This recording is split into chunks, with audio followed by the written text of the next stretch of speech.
Hey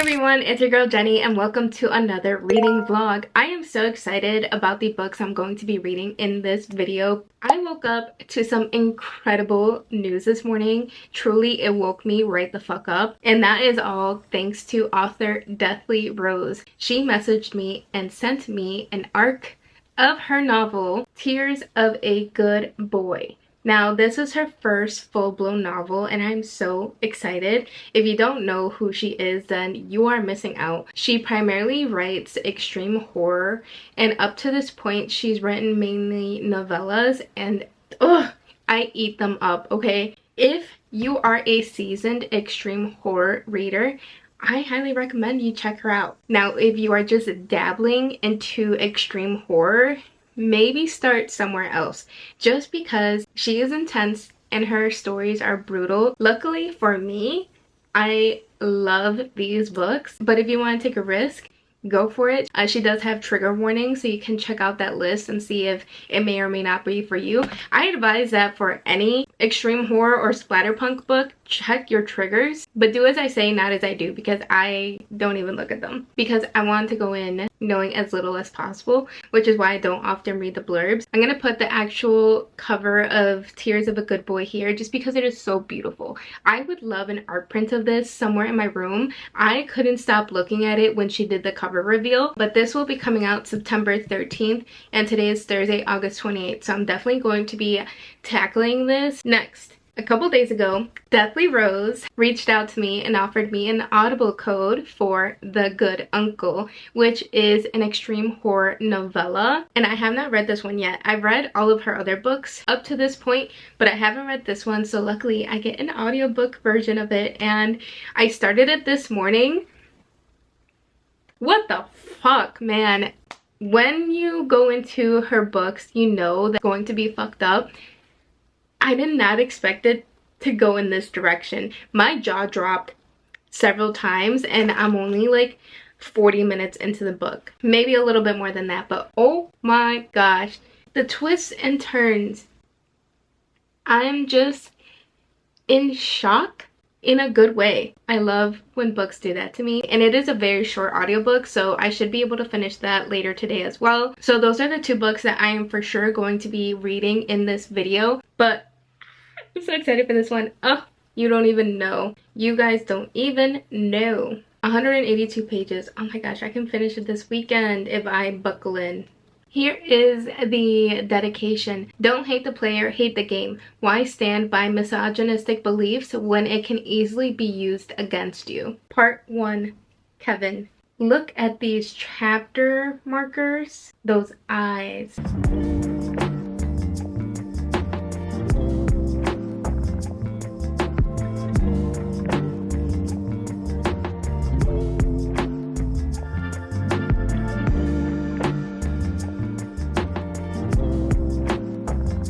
You're so cute.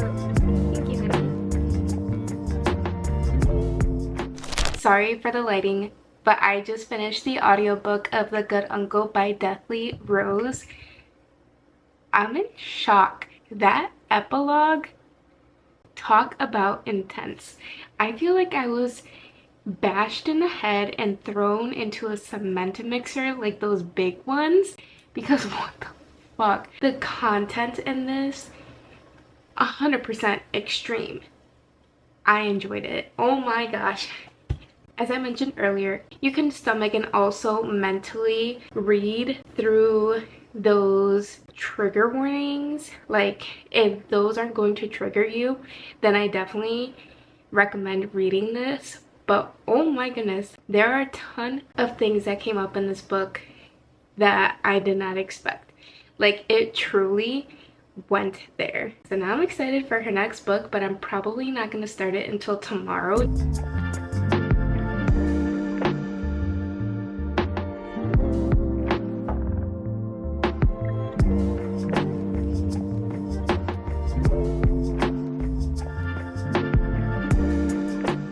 Happy Friday, everyone. Today is especially a really good day because I just found out that we are closing down early for the day, and there's nothing better than knowing that you get to finish work early.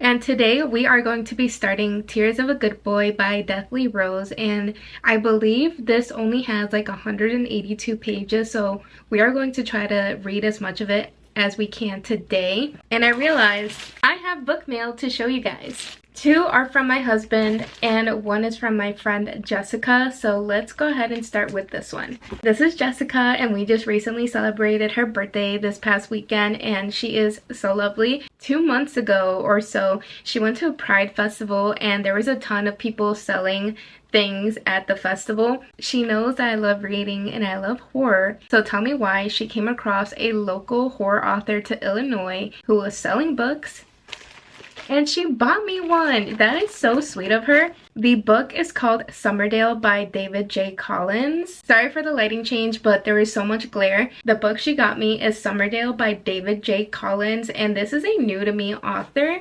Ooh, it is the beginning of a horror novel series, and we follow 4 different men.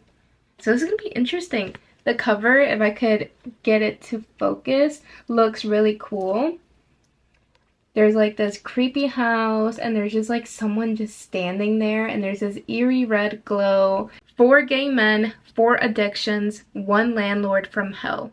Welcome to Summerdale, the beginning of a horror novel series set in Chicago's Andersonville hood. That is everything that I'm going to read about the blurb, because you guys should know I like to go in knowing as little as possible. It is a signed copy, and it came with a bookmark, and it looks like this is another one of his books. It's a queer romance. There's this, it says The House Always Wins, which is kind of eerie going into the book, and there's this awesome sticker. That is the first book. Thank you so much to Jessie. And if you saw one of my recent videos, I read Project Hail Mary, and it was a 5-star book for me. I absolutely loved that story, and Ricky ended up getting me my own copy.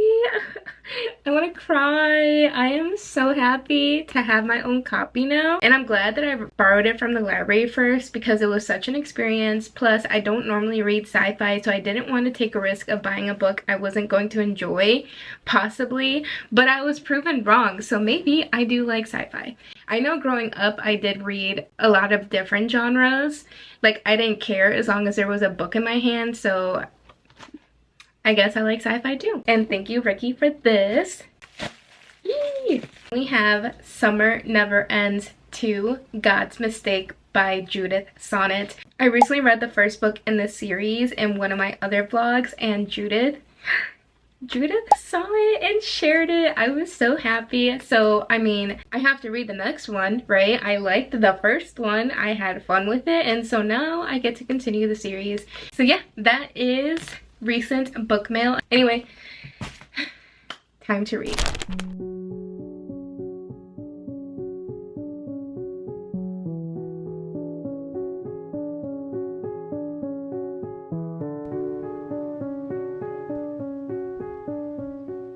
We were just introduced to the first character, Kevin, and he is living with his mom, which is fine. He's 37. Nothing wrong with that. What is odd is that he said, "Why would I throw my hard-earned cash into the bottomless pit of sustaining myself?" And then he says one of his favorite things to do is to go online and go on live streams of like women. He spends $3,000 a month on them. Because what the fuck? But he is his mother's caregiver. We have also been told that within the first few pages. Besides, if I don't supply funding to my queens, how will they be able to stream? Oh gosh, I have a feeling I know where this is going.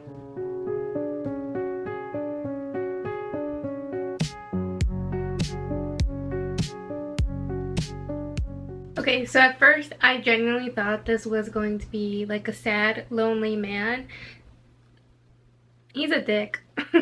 After a certain age, the fairer sex loses their value. the government might as well find a way to euthanize them by that point. So now we have an idea of what this guy is like. At first I thought I was gonna feel bad. I no longer feel that way. So I believe Deathly Rose has shared this on her socials, but this is what Kevin looks like.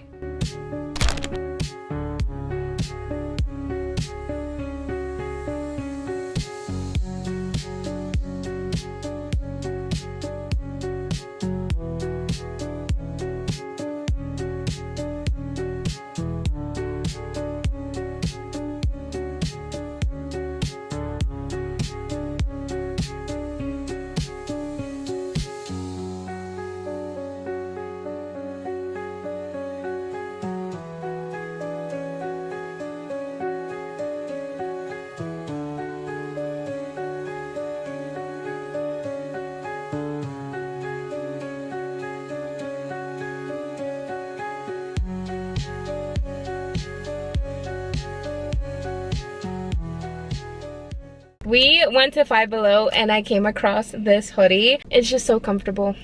Look at how cozy. It looks great. Doesn't it look nice? It looks phenomenal.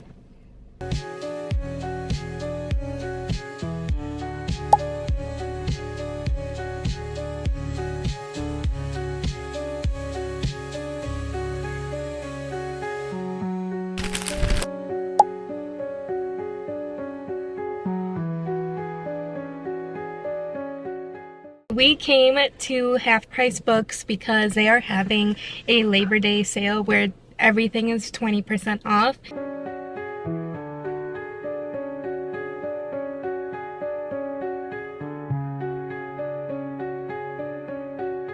Today has been such a fun day so far. We went for coffee, we went to Half Price Books, and then we also went to a thrift store and got a couple of goodies. We went to the thrift store looking for Halloween stuff, and not everything is there yet, but we saw this Christmas decoration and we just couldn't say no. It is a cookie jar and it is absolutely adorable. This one's a funky one, but Ricky really loved it. It's a little pig with a camera. I thought this was really beautiful. It is a golden clock. I just want this on my shelf. Then there is this really pretty vase. I think it looks so freaking cool. It matches my nails. We found these flutes, glasses, and they are so beautiful. And listen, so pretty. This is by far, I think, my favorite. Look at this. Don't mind that background, but this is such a cool mirror. I really like it. So yeah, that is our decor haul. I will see you guys in a little bit. I'm gonna read for the next 20 minutes and I'm gonna continue on with Tears of a Good Boy.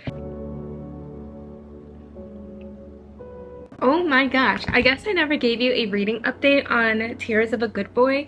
We are now in part 2, which we follow Laura, our other main character. I don't know what to say because I really don't want to spoil the book, especially because it doesn't come out until September 13th. But I like her. Laura has a dog named Maxwell, and oh my goodness, he's so obedient, and I absolutely love this for her.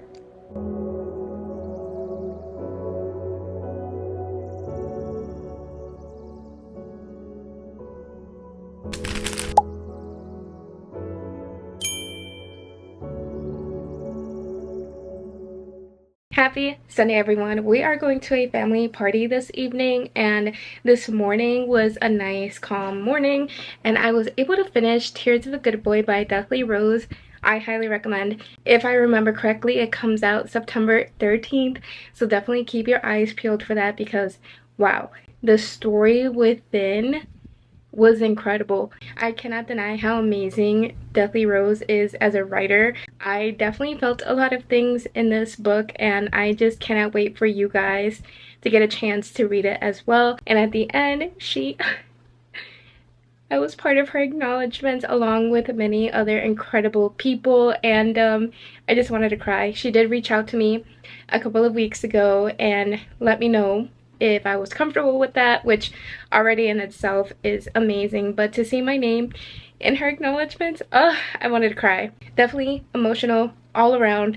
But with that being said, I think my next read is going to be one of the library checkouts that I have. I'm thinking about Margo's Got Money Problems just because I've been told it's funny, and I want funny. Literally how I feel right now.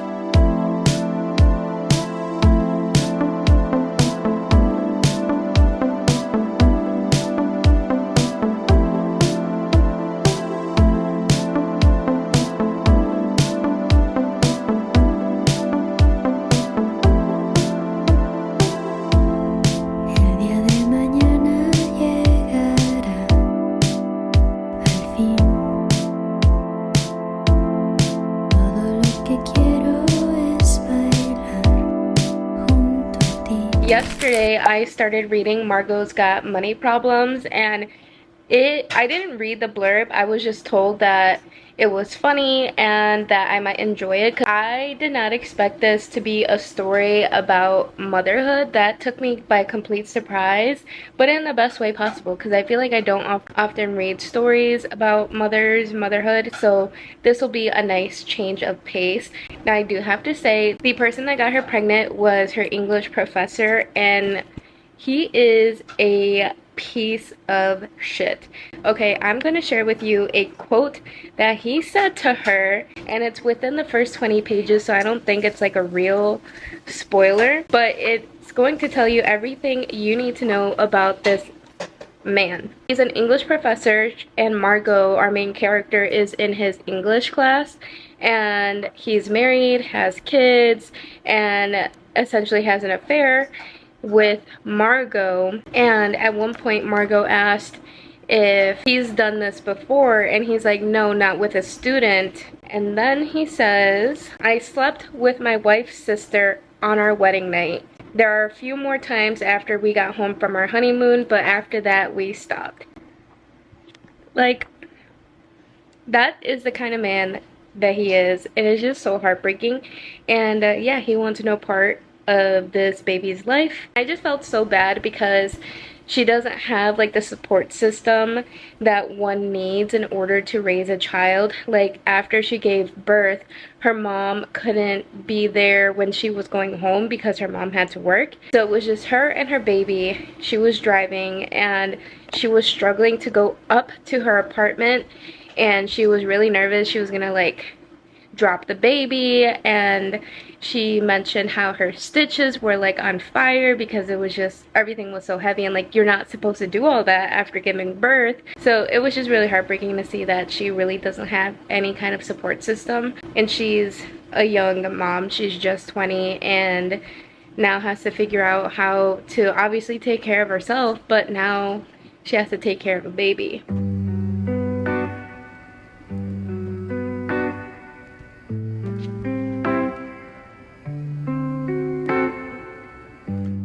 Margo's mom also was kind of in the same situation as Margo, which is why she was kind of like telling Margo that she should go forward with an abortion, but Margo really wants the baby because she's like, well, I have nothing else going on in my life. I want to have this baby, which, you know, on the outside, you know, everyone was telling her to not go through with it because it just made sense. Her mom was speaking from experience, but Margo now just found out how tough it was for her own mother because, like I said, she went through the same thing. Her dad had an affair with Margo's mom. She ended up pregnant, and he couldn't really be there in the capacity that any parent should be in because he had to devote his time to his real family. And on top of that, he was a wrestler, so he was always traveling, and when Margo's mom had Margo, he had gotten injured just when Margo was 3 weeks old. So he couldn't see her for several months.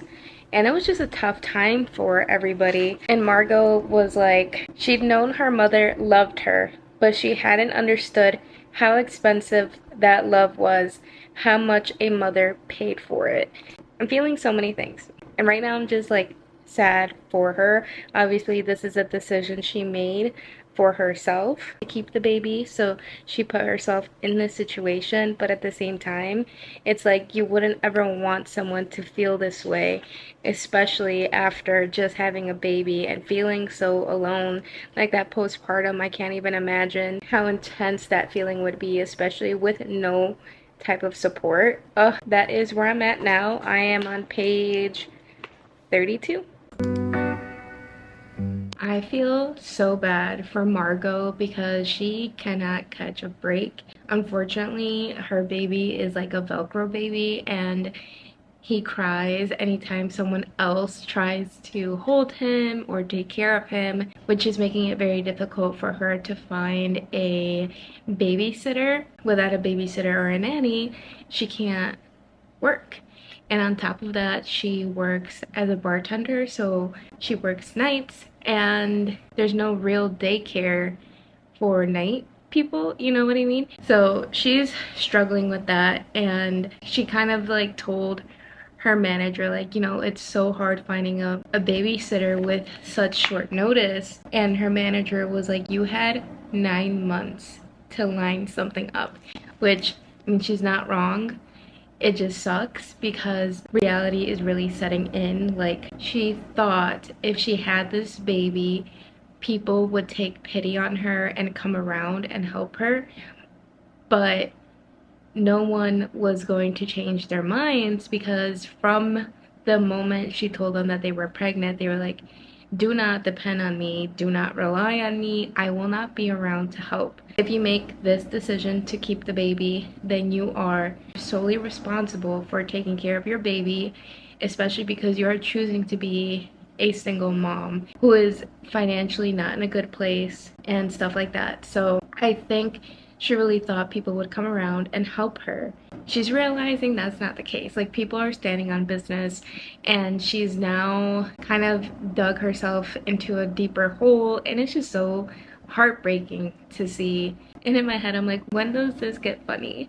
And I think it'll come up shortly, but right now we are really understanding Margo's situation. Again, she's only 19.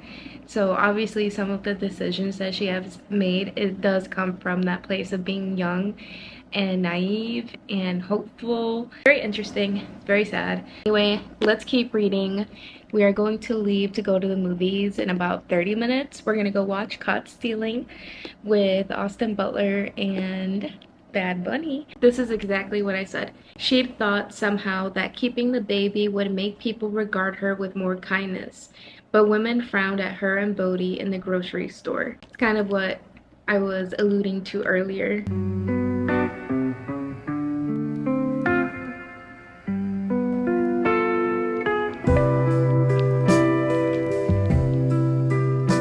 So her mom is dating this guy named Kenny, who is very unlike her usual type. And Margo said choosing Kenny, who went so against her type, was a last-ditch attempt to save herself from herself. And there was a kind of wisdom in that. If you didn't want the same result over and over, you had to do something different. Done with the movie. Movie was great, and I will see you guys in the next vlog.